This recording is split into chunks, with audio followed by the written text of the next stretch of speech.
Summary number 11, Man's Search for Meaning by Viktor Frankl. This is an absolute classic, one book that I believe everybody in the world should read. Link will be in the description. Let's get to it though. This is an incredible book. So perhaps his biggest message is that us humans can be stripped of all of our possessions, clothes, and choices, except for the ability to choose how we react to situations. This is huge, as you know, Victor was in the concentration camps, and he witnessed this firsthand, and he experienced it firsthand. The concentration camps were sick, and the human body can really endure insane feats of minute amounts of sleep and food, which is, it kind of sucks that, we had to learn this through that, but that's something huge that I learned. And, the meaning of your life is to help others find the meaning of theirs. I thought that's a really powerful quote by Victor. And another thing he stressed was that live as if you were living for the second time and had acted as wrongly the first time as you are about to act now.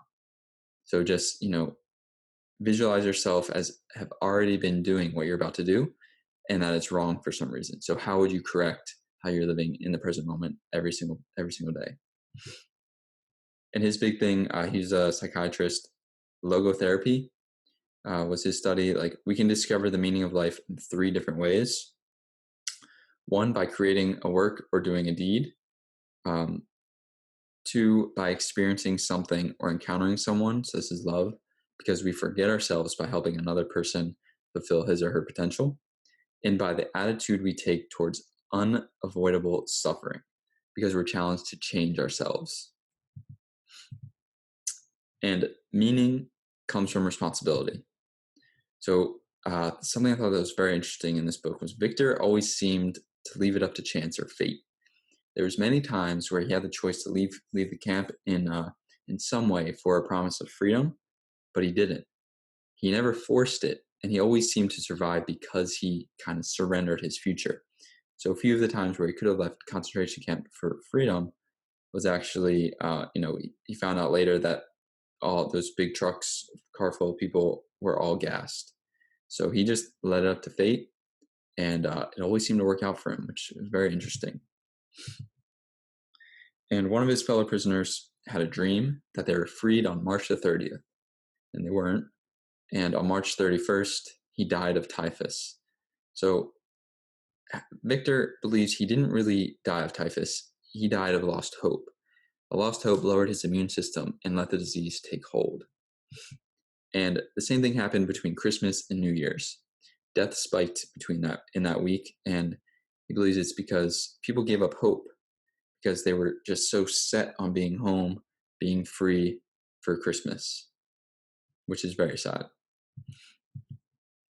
And the prisoners would know when somebody lost hope because they would start to give in to immediate pleasure.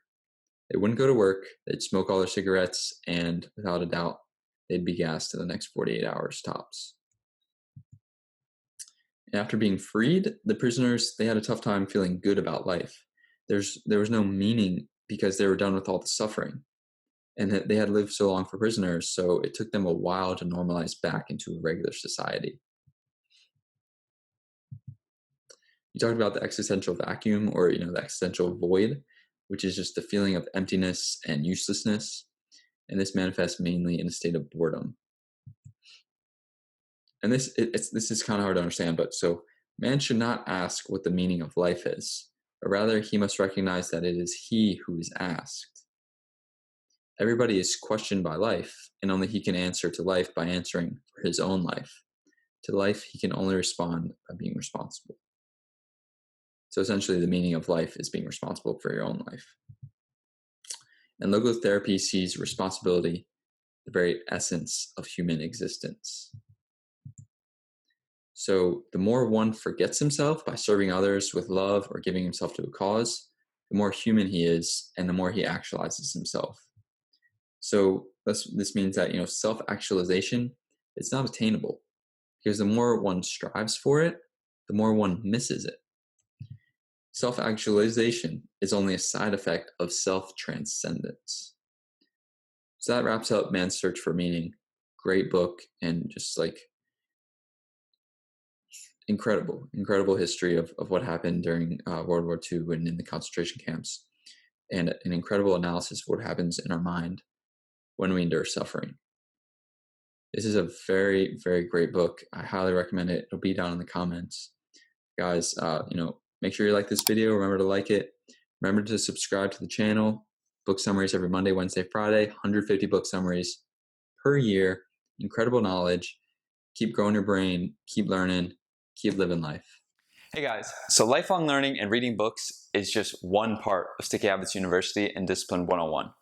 Imagine kicking all your bad habits to the curb, and imagine how successful you'd feel after implementing 10 new healthy habits. After enrolling in Discipline 101, my new course, that's how you'll feel every single day. Because it's simple. It all boils down to constantly reinventing yourself through self-discipline and healthy habits, because that maximizes your freedom and it maximizes your fulfillment.